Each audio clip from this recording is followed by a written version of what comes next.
Islam. Islam is a complete way of life. Islam is a human state.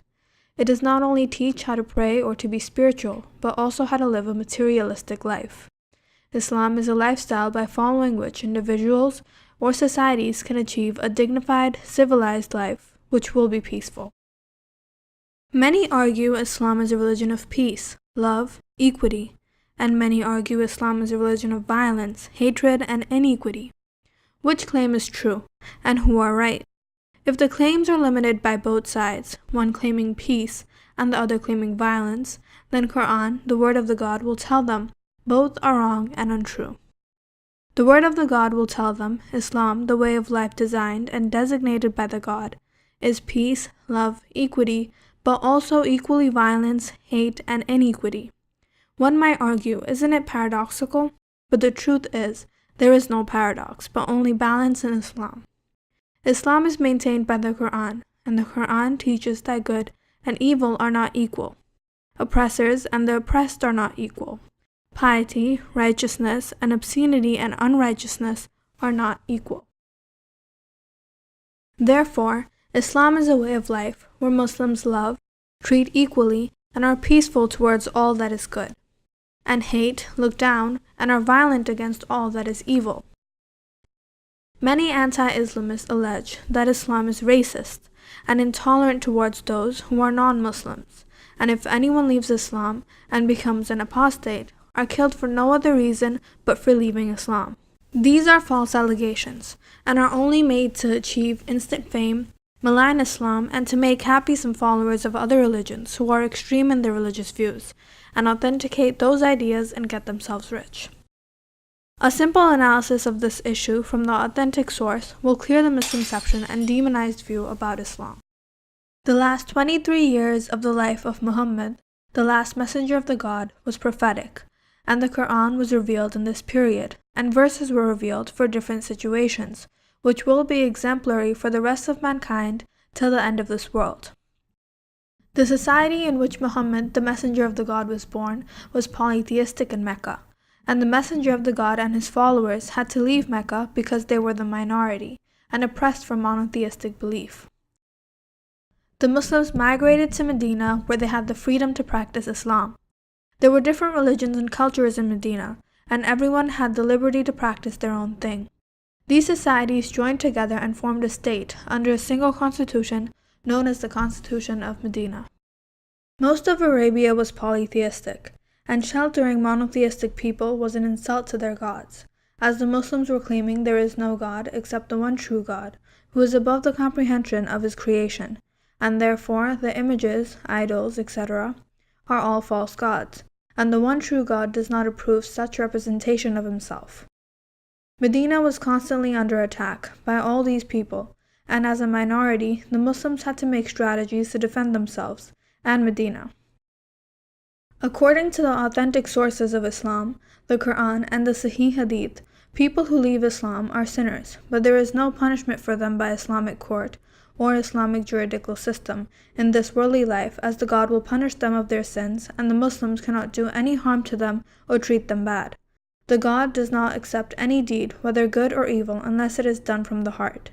Any individual compelled to commit a sin is not a sinner. And anyone who does good under force is not a saint, and his good deeds will not be accepted by the God.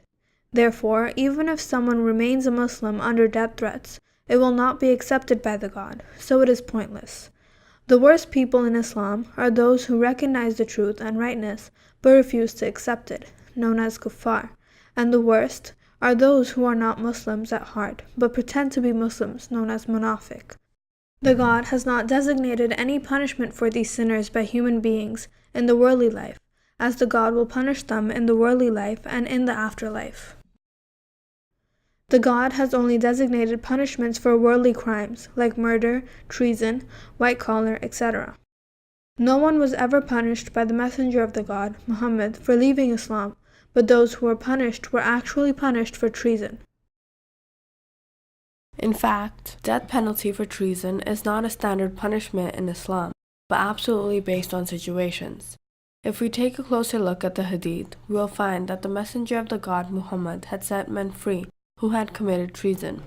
So, if death penalty was a standard punishment in Islam prescribed by the God, the messenger of the God would not have the authority to set free men after treason. In Islam, all the laws are given by Allah, the God, and Muhammad is Allah's last and final messenger. The messengers and the Muslims have no power or authority to change the way of life which is prescribed by Allah. The messenger of the God, Muhammad, even said that if his own daughter committed crime, like stealing, she would have to be punished by the laws prescribed by Allah. Death penalty for treason is justifiable, because it will prevent the cause for more deaths, and proper fate for a betrayer who backstabbed his own people and joined the enemy to rule and kill his own people.